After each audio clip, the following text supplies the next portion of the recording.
Hi again, everyone. I'm Annette, and this is part two to my video on selling paper. Some people call it ephemera, and I got a lot of questions. It is a huge category. There's a lot more information to give. So this video will address a lot of your questions. I will also include a couple more sleeper categories that I bet many of you haven't thought about, just to help you grab more to sell, even make more money on the things you buy. Yesterday, ironically, I sold kind of an obscure piece of paper. I'll tell you about that, explain how I found it. So let's get into it. Yay! Flippin' high gravy! Let me clarify something about digging for paper. I know a lot of you are overwhelmed. You get to a house, there's boxes everywhere, maybe even loose papers everywhere. Where do you begin? And many of you will just walk away. But I'm here to tell you that if you even go into one box and you can find yourself two significant pieces of paper that you know will flip, you need to grab that box. Keep in mind what you're willing to pay for that box. And if you get to checkout, say, will you take $10 for this box? That is usually the case. You can get so much paper buying it that way. Recently, I was at a sale where I spotted a box of paper, and in it was an oversized brochure of a restaurant type lounge. It was old school, that is no longer standing. I know they weren't mass produced because they would have been very expensive. They had many pages of all the rooms and the furniture and the bar. And I knew it would be collectible because of that. I know I sold it for at least $50. There had to have been something else in the box for me to grab the whole box. That is how I buy paper. You don't have to spend all your time sifting through every single piece of paper. If you see a box of photos and you see, and I'll cover photos a little later in the video, if you see a couple good photos, grab the box and see if you can get it for a reasonable price. This is one of my all-time favorite discoveries because I didn't know paper dresses even existed until I found one at an estate sale. They're highly collectible. They were only made for a very brief, just a few years, I think in the late 1960s. You would likely find them still in the big gold old school business envelope because that's how they were shipped to the buyer. But they are exceedingly rare. Even if they're crumpled up and it's a desirable design, you want to watch out for those. But it's just such a cool piece of history. Tons of you asked about the musty smell that sometimes comes with old paper. First of all, I think that's kind of a myth. You often will find old paper that doesn't have that issue. But remember that the buyer wants that paper. As long as you disclose it, let them know about any issue, including mustiness. If I bring it home and it's got a mustiness to it, I will put it in a plastic sleeve because I don't want that in my house. But just don't stress about it. The buyer wants that paper and they will deal with any mustiness. Through the years, I have sold a lot of vintage gift wrap, even on Etsy, but it's gotten a lot harder just because there is so much of it on eBay now. So in order to make any money, you'll want to be looking for the old department store giant rolls. I don't pick those up. I don't want to deal with the weight and the bulk. I'll throw up some comps for you. Vintage gift wrap still does sell. I collect some of it actually, but if you sell it, you're going to keep in mind that you want to sell it in lots. I recently sold a lot not long ago for about $75. So just keep that in mind. It still sells, but you want to be a little more strategic. Pretty much the same applies to greeting cards. It's still a huge seller on eBay, on Etsy even, but they are more likely to sell in batches now. If somebody really wants a card and they are signed by the artist, maybe on the front, it might not even matter that it has an inscription inside the card, but you need some experience in selling cards. And I even bought digital downloads on Etsy of greeting cards years ago. I used to make miniatures, and that might be an option. I don't know the copyright laws on that. Always check for the copyright.gov is probably your best bet, but that's an option too if you can do it. A really good category are stickers that are promotional in nature. They might even be bumper stickers. I sold a batch of old STP oil, other oil, Pennzoil stickers. They really weren't even in great condition. They were unused, but they were pretty beat up. Somebody still paid almost $100 for that batch. That goes for radio station stickers, anything nostalgic like that.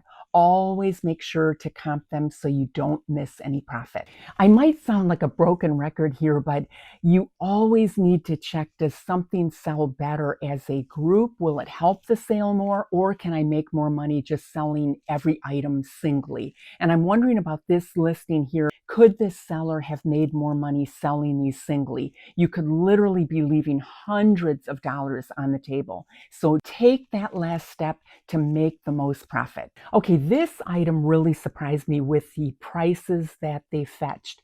I was in someone's home office. I did a little research on eBay and I was on my way. The home office, you can often find that newer paper, but never rule anything out just because you are not familiar with it. Some of you asked about scrapbooking supplies, and can you even believe how much of it is at estate sales and even yard sales? And I probably don't have very much patience for it just because it's really hard to make money off of it because there's so much of it on eBay. There's not a lot of top sellers, a lot of big profits. So what I do is I generally do look at the stickers and see if there's any collectible stickers, older stickers, Sandy Lion, Mrs. Grossman, and then I'll move on, but I just don't really bother with it anymore. Antique or vintage photos, they are one of the best flips you can have on eBay.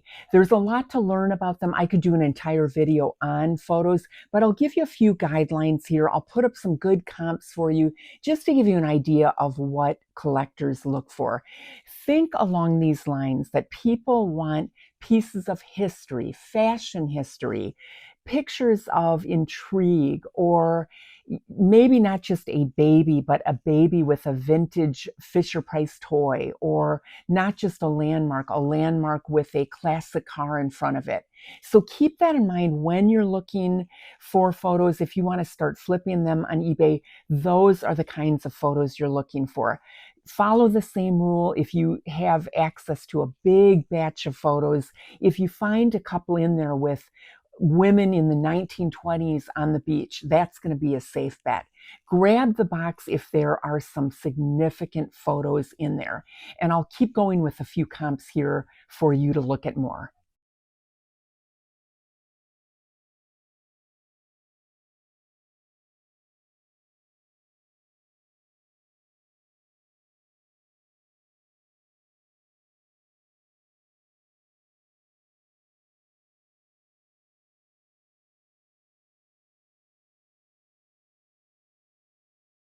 Now tell me that this doesn't illustrate perfectly the nature of flipping paper.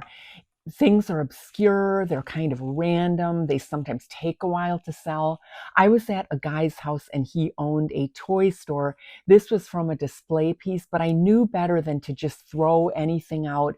I usually, if I have a gut feeling that, hey, this might sell, I will look it up, and I couldn't find this little cardboard piece that's actually not big at all. But I know it's only $25, but if you sell enough paper, obviously all your paper flips are not going to be only $25.